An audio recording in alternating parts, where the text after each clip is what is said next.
So, isang mapagpalang gabi po sa ating lahat. Muli ako si Mia Sebastian and welcome to our daily devotion with Pastor Russell Ocampo.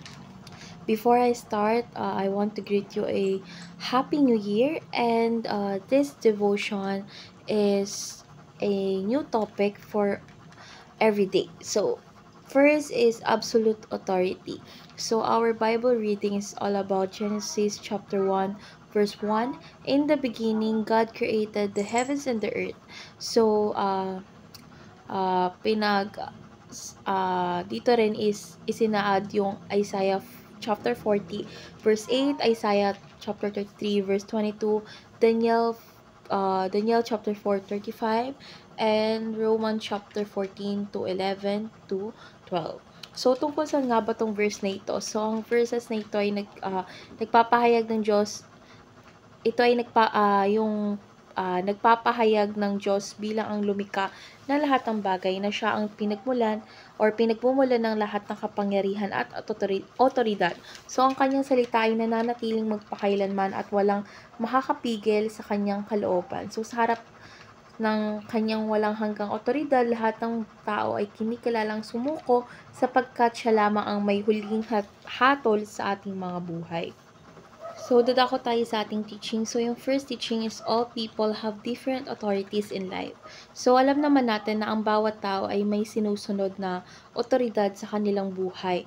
Maaaring ito yung kanilang sariling pag-iisip, kultura, gobyerno, or opinion ng iba. So, ang mga otoridad na ito ay pansamantala at limitado lamang. Kung ating buhay ibabatay lamang sa mga otoridad na ito, mawawala tayo sa landas ng katotohanan. So, kailangan nating tukuyin kung sino, ano ang tunay na may pinakamataas na otoridad sa ating buhay. Second is God, and His Word is our absolute and eternal authority.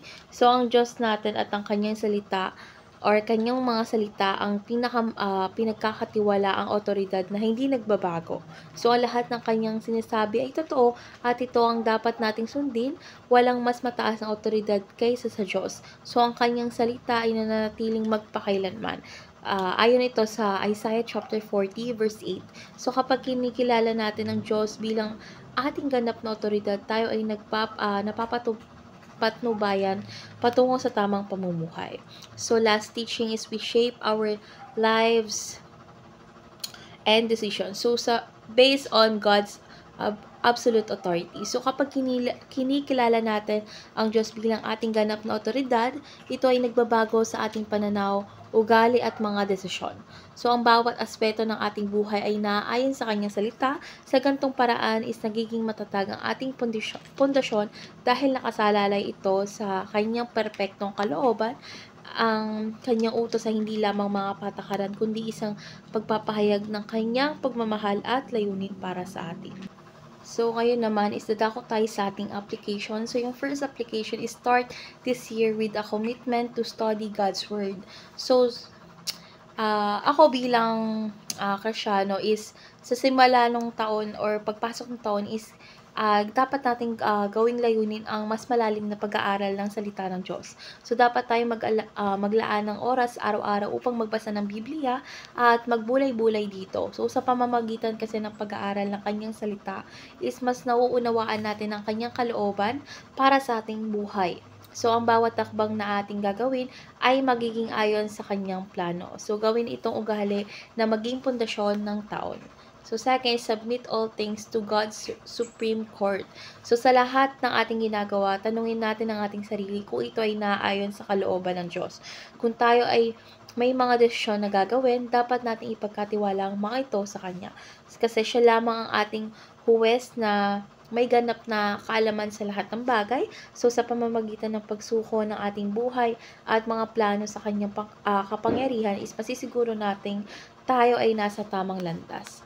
Last is shape your life according to the demands of the Bible. So, ang Biblia ay hindi lamang gabay kundi ang ating blueprint ng ating buhay. So, baguhin ang ating mga gawain, ugali at desisyon upang ito ay sumunod sa mga prinsipyong matatagpuan sa salita ng Diyos.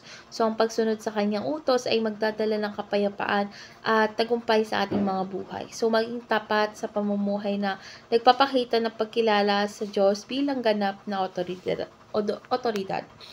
So, ngayon dadako na tayo sa ating last part, which is our discussion.